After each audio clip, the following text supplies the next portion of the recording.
Hi friends, welcome back to my channel. Hotel ರೆಸ್ಟೋರೆಂಟ್ಗಿಂತಲೂ ರುಚಿಯಾಗಿ ಮನೆಯಲ್ಲೇ ತುಂಬ ಸುಲಭವಾಗಿ ಹೈಜಿನಿಕ್ ಆಗಿ ಇಲ್ಲಿ ಇಷ್ಟೊಂದು ರುಚಿಯಾಗಿ ಮನೆಯಲ್ಲಿ ಮಾಡ್ಬೋದಾ, ಇಷ್ಟೊಂದು ಸುಲಭ ಆದರೆ ರುಚಿ ಮಾತ್ರ ರಿಯಲಿ ಫ್ರೆಂಡ್ಸ್ ಅದ್ಭುತ ಅಂತ ಹೇಳ್ಬೋದು. ಈ ಟೊಮೊಟೊ ಸೂಪ್ ನನ್ನ ಫೇವ್ರೇಟ್ ಅಂತ ಹೇಳ್ಬೋದು. ಸೊ ಆದರೆ ನಾನು ಹೋಟ್ಲು ರೆಸ್ಟೋರೆಂಟಲ್ಲಂತೂ ಖಂಡಿತವಾಗ್ಲೂ ನಾನು ಟೊಮೊಟೊ ಸೂಪ್ ಅಂತೂ ಕುಡಿಯಲ್ಲ. ಯಾಕೆ ಅಂತ ಹೇಳ್ತೀನಿ ಮುಂದೆ. ಇಲ್ಲಿ ನಾನು ಟೊಮೊಟೊ ಒಂದು 6, ಆಮೇಲೆ ಒಂದು ಈರುಳ್ಳಿ ನೀಟಾಗಿ ತೊಳೆದ್ಬಿಟ್ಟು ಹೆಚ್ಚಿಬಿಟ್ಟು ಇಟ್ಕೊಂಡಿದ್ದೀನಿ. ಗ್ಯಾಸ್ ಫ್ಲೇಮನ್ನು ಆನ್ ಮಾಡಿ ಒಂದು ಕುಕ್ಕರ್ ಇಟ್ಟಿದ್ದೀನಿ. ಅದರಲ್ಲಿ 1 ಟೀ ಸ್ಪೂನಷ್ಟು ಬೆಣ್ಣೆ ಹಾಕ್ಕೊಂಡಿದ್ದೀನಿ, ಮನೇಲೇ ಮಾಡಿರೋಂಥ ಬೆಣ್ಣೆ. ಇಲ್ಲಿ 2 ಪಲಾವ್ ಎಲೆ, ಒಂದು ದೊಡ್ಡ ಏಲಕ್ಕಿ, 2-3 ಲವಂಗ, 1/4 ಟೀ ಸ್ಪೂನಷ್ಟು ಪೆಪ್ಪರ್ ಮತ್ತು ಅರ್ಧ ಟೀ ಸ್ಪೂನಷ್ಟು ಬಡೆ ಸೋಂಪು ಇದನ್ನೆಲ್ಲ ಹಾಕ್ಕೋಬೇಕು. ನಂತರ ಶುಂಠಿ ಬೆಳ್ಳುಳ್ಳಿ ಹಾಕ್ಕೊಂಡಿದ್ದೀನಿ. ಸೊ ಬೆಳ್ಳುಳ್ಳಿ ತಿನ್ನಲ್ಲ ಅಂದರೂ ಸ್ಕಿಪ್ ಮಾಡ್ಬೋದು. ಒಂದು ದೊಡ್ಡ ಗಾತ್ರದ ಈರುಳ್ಳಿನ ಈ ಥರ ಉದ್ದಗೆ ಕಟ್ ಮಾಡಿ ಇದರಲ್ಲಿ ಹಾಕ್ಕೊಂಡಿದ್ದೀನಿ. ಸ್ವಲ್ಪ ಹಸಿ ವಾಸನೆ ಹೋಗೋ ತನಕ ಇದನ್ನು ಆ ಬೆಣ್ಣೆಯಲ್ಲಿ ಸ್ವಲ್ಪ ಫ್ರೈ ಮಾಡಿಕೊಂಡು ಸ್ವಲ್ಪ ಕೊತ್ತಂಬರಿ ಸೊಪ್ಪನ್ನು ಕೂಡ ಹಾಕ್ಕೊಂಡಿದ್ದೀನಿ.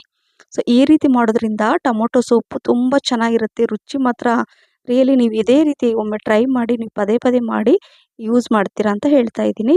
ಇಲ್ಲಿ 6 ಟೊಮೊಟೊ ಹಣ್ಣನ್ನು, ನಾಟಿ ಟೊಮೊಟೊ ಹಣ್ಣು ತೊಗೊಂಡಿದ್ದೀನಿ. ಸೊ ಅದನ್ನು ಈ ಥರ ಕಟ್ ಮಾಡಿ ಇದರಲ್ಲಿ ಹಾಕ್ಕೊಂಡಿದ್ದೀನಿ. ಈ ಥರ ಹಾಕ್ಕೊಂಡು ನಿಧಾನಕ್ಕೆ ಸ್ವಲ್ಪ ಹೈ ಫ್ಲೇಮಲ್ಲಿ ಇದನ್ನು ಮಿಕ್ಸ್ ಮಾಡ್ಕೋಬೇಕು. ರುಚಿಗೆ ತಕ್ಕಷ್ಟು ಉಪ್ಪು, ಸಾಲ್ಟ್ ಹಾಗೆ ಸ್ವಲ್ಪ ಇಂಗು ಹಾಕ್ಕೊಂಡಿದ್ದೀನಿ. ಹಾಕ್ಕೊಂಡು ಇದನ್ನು ಮತ್ತೆ ಈ ಥರ ಮಿಕ್ಸ್ ಮಾಡ್ಕೋಬೇಕು. ಯಾಕೆಂದರೆ ಹಸಿ ವಾಸನೆ ಹೋಗಬೇಕು ಅಂತ ಅಷ್ಟೇ. 10-12 ಗೋಡಂಬಿನ ಹಾಕ್ಕೊಳ್ತಾ ಇದ್ದೀನಿ. ಸೊ ಇದರಿಂದ ತುಂಬ ಕ್ರೀಮಿಯಾಗಿ ಬರುತ್ತೆ. 1 ಗ್ಲಾಸಷ್ಟು ನೀರನ್ನು ಹಾಕ್ಕೊಂಡು ಇದನ್ನು ಅಂದರೆ ಕುಕ್ಕರ್ ಲಿಡ್ಡನ್ನು ಕ್ಲೋಸ್ ಮಾಡಿ ಮೀಡಿಯಮ್ ಫ್ಲೇಮಲ್ಲೇ 2-3 ವಿಸಲ್, 2 to 3 ವಿಸಲ್ ಮಾಡ್ಕೋಬೇಕು. ನಂತರ ವಿಸಲ್ ಆಗಿ ಒಂದು 5 ನಿಮಿಷದ ನಂತರ ನೋಡಿ ತೋರಿಸ್ತಾ ಇದ್ದೀನಿ. ಸೊ ಪರ್ಫೆಕ್ಟಾಗಿ ಇದು ಬೆಂದಿದೆ. ಇದೇ ರೀತಿಯಾಗಿ ಆಗಬೇಕು. ಬಿಸಿ ಇದೆ ಅಲ್ವಾ, ಸೊ ಬಿಸಿ ಇರುವಾಗಲೇ ಇದು ಮಿಕ್ಸಿ ಜಾರಲ್ಲಿ ಅಥವಾ ನಾವು ಪೇಸ್ಟ್ ಮಾಡ್ಕೊಳಕ್ಕಾಗಲ್ಲ. ಒಂದು 5 ನಿಮಿಷ ಸ್ವಲ್ಪ ತಣ್ಣಗಾಗಲಿ. ಅಷ್ಟರಲ್ಲಿ ನೋಡಿ ಈ ಪಲಾವ್ ಎಲೆಯನ್ನು ತೆಗೆದುಬಿಟ್ಟು ಸೈಡಲ್ಲಿ ಇಟ್ಕೊಳ್ತಾ ಇದ್ದೀನಿ. ಈಗ ಸ್ವಲ್ಪ ಬೆಚ್ಚಗಿದೆ ಇದು. ಇದನ್ನು ನಾನು ಮಿಕ್ಸಿ ಜಾರಲ್ಲಿ ಹಾಕ್ಕೊಂಡು ಇದನ್ನು ಫೈನಾಗಿ ನಾನು ರುಬ್ಕೊಳ್ತೀನಿ. ನೋಡಿ ಈ ರೀತಿಯಾಗಿ ಬರುತ್ತೆ. ಸ್ವಲ್ಪ ಬಿಸಿನೇ ಇದೆ. ನೀವು ಸ್ವಲ್ಪ ತಣ್ಣಗಾದ್ಮೇಲೆ ಇದು ಮಿಕ್ಸಿ ಜಾರಲ್ಲಿ ಹಾಕ್ಕೊಳ್ಳಿ. ಈಗ ಅದೇ ಕುಕ್ಕರಲ್ಲಿ ನಾನು ಗ್ಯಾಸ್ ಫ್ಲೇಮನ್ನು ಆನ್ ಮಾಡಿಬಿಟ್ಟು ಒಂದು ಈ ಥರ ಜರಡಿಯಲ್ಲಿ ನಾನು ಸೋದಿಸ್ಕೊಳ್ತೀನಿ. ಯಾಕಂದರೆ ಕ್ರೀಮಿಯಾಗಿ ಬರಬೇಕು, ತುಂಬ ಚೆನ್ನಾಗಿ ಬರುತ್ತೆ. ಸೊ ಹಾಗಾಗಿ ಇದೇ ರೀತಿಯಾಗಿ ಸೋದಿಸ್ಕೊಂಡು ಸ್ಮಾಲ್ ಕಪ್ಪಲ್ಲಿ 2 ಕಪ್ಪಷ್ಟು ನಾನು ಅಂದರೆ ಗ್ಲಾಸಲ್ಲಿ ನೀರು ಹಾಕ್ಕೊಂಡಿದ್ದೀನಿ. 1 ಟೀ ಸ್ಪೂನಷ್ಟು ಕಾಶ್ಮೀರಿ ರೆಡ್ ಚಿಲ್ಲಿ, ಹಾಗೆ ಅರ್ಧ ಟೀ ಸ್ಪೂನಷ್ಟು ಜೀರಿಗೆ ಪುಡಿ, 1 ಟೀ ಸ್ಪೂನಷ್ಟು ಸಕ್ಕರೆ, ಶುಗರನ್ನು ಹಾಕ್ಕೊಂಡಿದ್ದೀನಿ. ನಂತರ 1 ಟೀ ಸ್ಪೂನಷ್ಟು ಟೊಮೊಟೊ ಸಾಸನ್ನು ಕೂಡ ಹಾಕ್ಕೋಬೋದು ಅಥವಾ ಸ್ಕಿಪ್ ಮಾಡ್ಬೋದು. 1 ಟೀ ಸ್ಪೂನಷ್ಟು ಬಟರ್ ಇದನ್ನು ಹಾಕ್ಕೊಂಡು 1-2 ನಿಮಿಷ ಚೆನ್ನಾಗಿ ಹೈ ಫ್ಲೇಮಲ್ಲಿ ಇದನ್ನು ಕುದಿಸ್ಕೋಬೇಕು. ಸೊ ಇದೇ ರೀತಿಯಾಗಿ ಒಂದು 5 ನಿಮಿಷ ಚೆನ್ನಾಗಿ ಕುದಿಸ್ಕೊಂಡ್ರೆ ತುಂಬ ಚೆನ್ನಾಗಿ ಫ್ಲೇವರ್ ಬರುತ್ತೆ.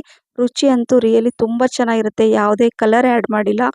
ಸೊ ಹಾಗಾಗಿ ನಾನು ಈ ಕಾಶ್ಮೀರಿ ರೆಡ್ ಚಿಲ್ಲಿ ಪೌಡರ್ ಹಾಕ್ಕೊಂಡ್ರೆ ಅದು ಖಾರ ಇರಲ್ಲ, ಕಲರ್ ಅಷ್ಟೇ ಇರುತ್ತೆ.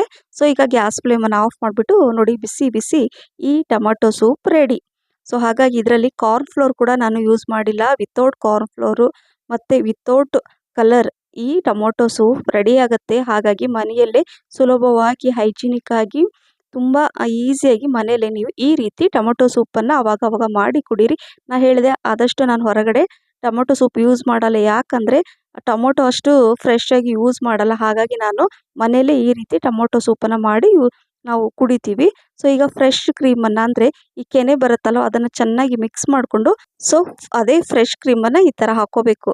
ಹಾಗೆ ಈ ಬ್ರೆಡ್ ಇರುತ್ತಲ್ವ ಅದನ್ನು ರೋಸ್ಟ್ ಮಾಡ್ಕೊಂಡು ಈ ಥರ ನಾವು ಈ ಥರ ಹಾಕ್ಕೊಂಡ್ಬಿಟ್ರೆ ಕಟ್ ಮಾಡಿಬಿಟ್ಟು ಸೊ ಯಾವ ಹೋಟೆಲ್ ರೆಸ್ಟೋರೆಂಟ್ಗಿಂತ ಏನಾದರೂ ಕಮ್ಮಿ ಇದೆಯಾ ಈ ಟೊಮೊಟೊ ಸೂಪ್? ಖಂಡಿತವಾಗ್ಲೂ ಟ್ರೈ ಮಾಡಿ, ನಿಮಗೂ ಕೂಡ ಇಷ್ಟ ಆಗುತ್ತೆ ಅಂತ ಹೇಳ್ತಾ ಈ ರೆಸಿಪಿ ನಿಮಗೆ ಇಷ್ಟ ಆಗಿದ್ದರೆ ಲೈಕ್, ಶೇರ್, ಕಮೆಂಟ್ಸ್ ಮತ್ತು ಸಬ್ಸ್ಕ್ರೈಬ್ ಮಾಡಿ. ನಿಮ್ಮ ಫ್ರೆಂಡ್ಸ್ ಮತ್ತು ಫ್ಯಾಮಿಲಿ ಕೂಡ ಶೇರ್ ಮಾಡಿ. ಹಾಗೆ ನನ್ನ ಫೇಸ್ಬುಕ್ ಪೇಜ್ ಫಾಲೋ ಮಾಡೋದನ್ನು ಮರಿಬೇಡಿ. ನೋಡಿ ರುಚಿಯಾದ ಆರೋಗ್ಯಕರವಾದ ಈ ಟೊಮೊಟೊ ಸೂಪ್ ರಿಯಲಿ ತುಂಬ ಚೆನ್ನಾಗಿರುತ್ತೆ. ಮಿಸ್ ಮಾಡದೆ ಮಾಡಿ. Thank you for watching.